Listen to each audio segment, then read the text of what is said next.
اهلا مرحبا بك اسكندر، ومرحبا بكل مستمعين مزيكا فان. به اول حاجه كان تاكد لنا العرض اللي جايك من اداره النادي الافريقي.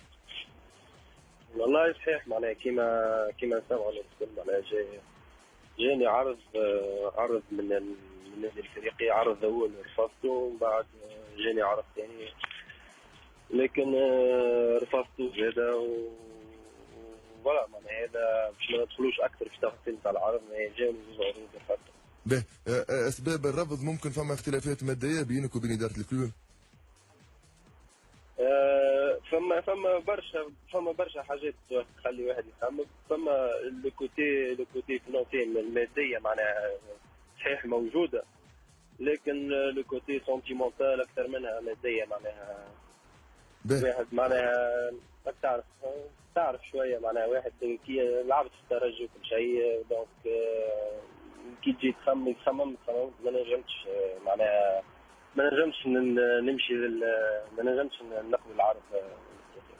لكن اذا نحكيو على امور احترافيه ممكن زاد الملاعب يولي يخمم على مسيرته الرياضيه، ما نعرفش كان عندك دي زوفر اخرين خالد بخلاف الاوفر تاع الكلوب. اليوم اذا نحكيو على عروض من اوروبا فما موجوده ولا لا؟ والله فما عروض، لكن معناها واحد لازم يكون في البريود، سورتو البريود هذا كريتيك نتاع فان ميركاتو، لازم يكون يصبر ويستنى العرض اللي يخليه يبروغريس معناها في البون كوتي. في كان باش يقعد واحد في اوروبا لازم يصبر ويلقى العرض اللي يناسبه باش يكون سبورتيفمون معناها حاضر ويكون زاد ماديا زاد حاضر. به خالد اذا الله اللي قدر عليك ما وصلكش للعرض من اوروبا وعرض رسمي يخليك تمشي تكمل في الاوروب في الموسم القادم، اذا ترجع لتونس فما بوسيبيليتي ترجع لتونس، فما بوسيبيليتي نشوفوك في تونس؟ ممكن انت سبقتني قبيله بالاجابه نتاعك قلت لي امور عاطفيه ممكن اكثر منه يولي الملاعب يخمم يرجع لجمعيته الترجي الرياضي التونسي، فما امكانيه انك تكون موجود في البطوله التونسيه في قادم الايامات؟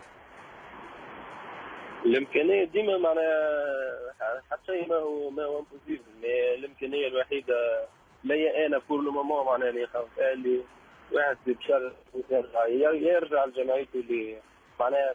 وانت تعرف اسكندر وجمهور الترجي يعرف معناها يكون في الترجي معناها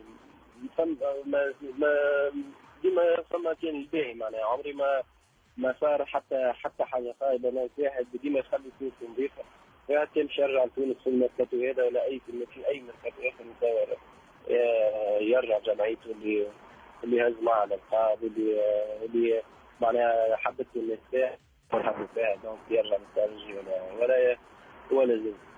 يعطيك الف صحه.